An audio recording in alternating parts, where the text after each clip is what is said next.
20 katao nasawi sa baha sa northern Tanzania sa Africa. At winter sa Russia, sinalubong ng icy swimming event sa Siberia.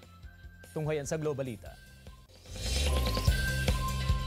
Sa Tanzania, hindi bababa sa 20 ang nasawi matapos bahain ang Manyara region dahil sa malakas na buhos ng ulan. Epekto raw ng El Nino ang matitinding ulan na nararanasan ngayon sa Africa.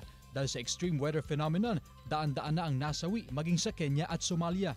Ipinag-utos naman ng Tanzania President ang agarang pagtugon ng health workers at rescue units sa isinasagawang search and rescue operation sa lugar.